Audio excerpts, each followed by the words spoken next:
Best location, full sun, all right? Close to the kitchen. No, it's not funny though, it's really true. I mean, if I got a garden that's way out back, the back 40, I ain't going out there for nothing, but if I can just dash out, I grab herbs constantly. I use herbs all the time when I'm cooking.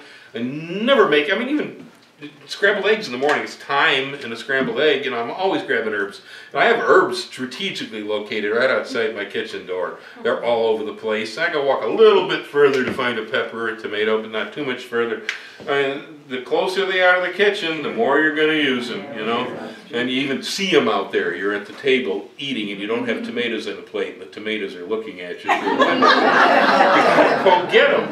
It's important, all right? So, you know, close to the kitchen and full sun. None of us have full sun, really, right? So you just try your best. You look for a location that's going to work for you. Hopefully you got enough space where you can do a little bit of crop rotation so you're not putting the tomatoes in the same place all the time, you know. Ideally, if you do cut flowers like perennial gardens or things like this, maybe you want to be rotating your flower patch and your fruiting and your vegetable patch periodically. I found that wildflower seeds rest a vegetable garden really well as a cover crop. You can put wildflower seeds in and let them grow for a couple of years and then just turn them all under and go back in and put your tomatoes and stuff back in. The wildflowers are very vital plants. They seem to fix scarce nutrients and somehow nurse soil, and that the ground will recover a bit, like using alfalfa or something when you're using wildflowers. So figure out a way to rotate things is a good idea, so that does make it a little more complicated. With the winter garden, you may find that you have more sun than you think you have, because in the winter the trees drop the leaves. You know, it's like my greenhouse gets shade from an English walnut in the summer. That keeps it from overheating and makes my life easier. But in the wintertime, I'm always sitting there going, drop the leaves, come on, drop the leaves, you know, because I'm waiting for that good storm to take the leaves off so I get the full sun inside the greenhouse during the winter. If you raise grapes and things like this, you can have lettuce and spinach and onions and stuff underneath the grape, because there's no leaves in the grape. You prune it all back, there's nothing there, and you can grow vegetables beneath the grapes, you know. Apple trees, they'll grow underneath apple trees in the wintertime. If you were to put lettuce and kale and chard and all that in now as the little plants, would you put them where they get real direct sun, or would you put them in indirect light? Vegetables always want sun. Simple question, simple answer. Don't plant vegetables in shade. Beating sun. Huh? Even a real strong beating sun is okay. Vegetables need sunlight. Less than full sunlight is possible to grow vegetables in, but not desirable. Okay, even the cold weather lettuces and all that. Okay. Yeah, sun. There is no vegetable that likes shade. There are vegetables that will tolerate it if it's a non-flowering plant. You know, like a lettuce plant or parsley, say, where things where we eat the greens, cilantro. You know, you can grow those plants in places where there's less than perfect sunlight, because they don't have to have the energy to produce flowers and fruit. We're only going to eat the greens. And so they will work in dimmer environments successfully. But if anything that has to come to flower or fruit needs to have as much sun as possible. Any subtraction of full perfect sun is going to diminish your yield.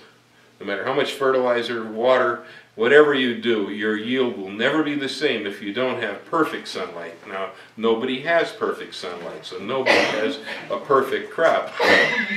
It's always a little short. My yard's full of shade. I got all kinds of things growing everywhere, you know, and so I have shade issues. Yeah, and so also be creative with your space too.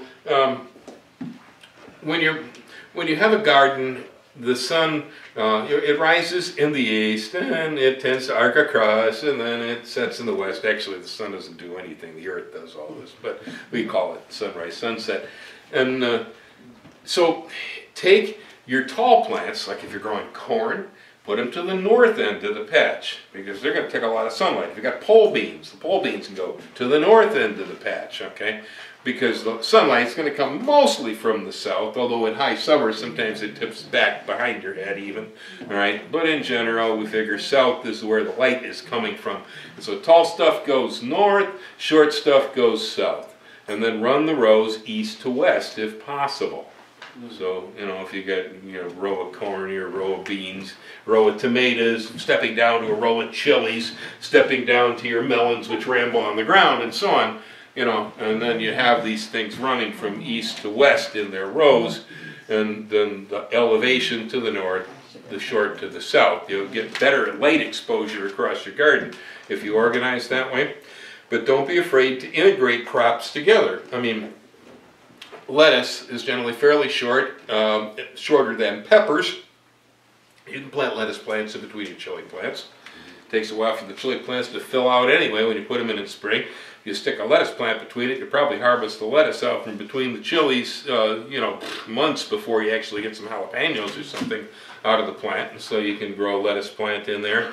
I've historically, every time I started new asparagus patches, it takes 3 years to get the crop. The first year or so, I usually managed to grow crops like lettuce and spinach between the asparagus plants. You can grow basil between tomatoes.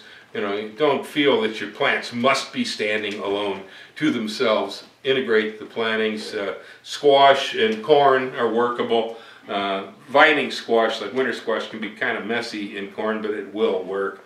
The Three Sisters concept, I guess, Indian thing. But I find my zucchini works really well on the outside of my sweet corn. I don't plant it in the middle of the patch, but I plant it around the outsides.